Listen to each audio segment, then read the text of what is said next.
You guys are missing the point of Trump bombing these nuclear facilities. Why would Trump call Iran and say, hey, evacuate your nuclear facilities? I'm going to start sending strikes. I'm going to start bombing them. And then Iran says, oh, hey, by the way, our nuclear facilities are still able to be up and running in about 2 weeks' time. What does that tell you? This is all media. It's all narrative. It's all negotiation. It's just that instead of negotiating with diplomacy, they're negotiating with missiles. But they're still negotiating. There's no total war yet. We're still talking to Iran.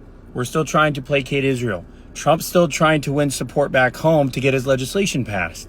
Senate Republicans want him to nuke Iran. Trump doesn't want to do that. Trump doesn't want a war. Meanwhile, Trump's negotiating with China and Russia on the Iran war. Multifaceted. Don't get lost in the sauce. Yo, what up, y'all? I'm back with another video. And this one is going to cut deep, as I always try to make all these videos, of course, because whenever I come out here, I want to touch on subjects that are currently happening. I want to talk about things that are happening in the world, you know, basically religion, politics, anything that will get under your skin, because a lot of people don't like to speak about religion and a lot of people don't like to speak about politics. But I try to attack it from a different angle so that you can see from my perspective and my views on how I'm viewing certain subjects as far as what I just mentioned. Now, y'all have to think about something, right? People who have privilege do not even know that they have those privileges. Privileges are invisible to those who have it. See, I just said the very same thing, but in a different way so that you can understand it. People who have privileges, they do not see those privileges because they were either born with it or they've had them for so long that they do not even realize that there are other people in other countries that do not have said privileges. And I'm going to use an example, right? My dog that you see in the background sometimes. When he's inside, sometimes he looks outside the window and he starts to whine and he starts to cry. And there is one thing that I really dislike, that is a whiner. I do not like people who whine, let alone my own dog. And so he'll whine, right, while he's looking outside because he wants to go outside. So I oblige. I let him go outside. Guess what? In 5 minutes, he is crying. He is looking through the glass door, staring at me with a sad puppy dog face because he wants to come back inside. You want to know why? It is because when he is inside, he does not understand that there are dogs out here who are mangy and raggedy, who do not have a meal. They do not even know if they're going to eat tonight, who are running the streets. They don't have an owner. They don't have a home. They don't even have a dog house. Literally, they have nowhere to rest their heads. And so those dogs, they sleep wherever they can. They eat the scraps that they get. They do whatever they can to survive. He doesn't have to, because he has the privilege of having an owner such as myself that goes to the grocery store, picks up his food, fix his food for him, make sure his bowl of water is always room temperature or cold so that he doesn't overheat. Whenever he does come outside, I let him back in so that he doesn't overheat. He has a nice bed to sleep in. He has a nice kennel to relax in. He sits under the AC and sits under the shade whenever he wants to. He gets snacks whenever he wants to. Oh yes, he eats better than some humans. And so he doesn't seem to realize that because he's a pet, he's a dog. He doesn't know the privileges that he has. It's just like some of these human beings out here who do not realize the privileges that they actually have. And you want to know what these people do? They cry and they boast for other countries where people are being mistreated, where people are being treated like dogs, literally. Just like those people who are talking about they are for Israel. How is it a lot of people will go for other countries? They will root for other countries, but not America. That to me is so crazy, right? And it's something that we need to dive into, something that we need to try to understand. These people, because they are told by the media, because they are told by their political parties to root for a certain country, to advocate for a certain country, guess what they do? They go out, they protest, they march for said country. And they do not even know what's going on in that country. Just like Iran, for example. Now, by any means am I saying that I am for war? No, I am not saying I'm for war. If you are up to date with what's going on right now on the political stage, then you will know that America attacked Iran's nuclear sites. Why? Because, and I repeat, Iran cannot have a nuclear weapon. Do you understand the words that are coming out of my mouth? Iran cannot have a nuclear weapon. Why, you might ask? It is because the country who says and states death to America cannot have a nuclear weapon. Do you not understand that? When a country blatantly comes out and disrespects any other country and says that there should be death to said country, that means if they get a nuclear weapon, guess what they are going to do?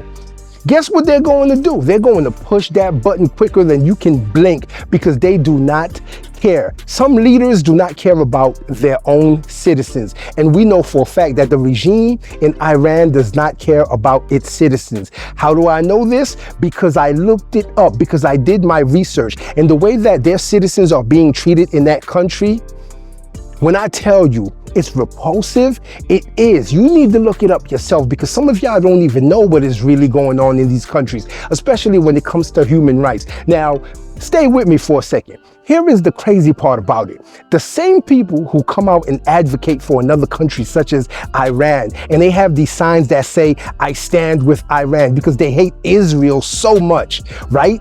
They hate Israel so much that they will stand with another country for whatever reason. Those same people will be here in this country marching and fighting for women's rights. Yes, those same people. But then they have signs that say I'm for Iran, who backs other countries that are terrorists, who backs terrorist groups, who fund terrorist groups. That is exactly what Iran does. If you do not believe me, look it up yourself. I'm not going to do the work for you because I most certainly have. And they back these terrorist groups that try to do what? That try to bring harm to this country, that try to bring harm to other countries that they do not agree with. Yes, I am certain that Iran backs these terrorist groups. And they fund these terrorist groups because you have to think about something, right? In order to create terror in the world, you got to have funds. You have to have money. If you don't have any money, then guess what? If you don't have anyone funding you, then guess what? You can't terrorize anyone. What are you going to use? What funds are you going to use? How are you going to build the bombs and the weapons that you need in order to terrorize these other countries and these other groups? And so that country over there, when I tell you they mistreat women, they mistreat the hell out of women. For example, if a woman is caught not wearing her hijab and she has her hair showing, the punishment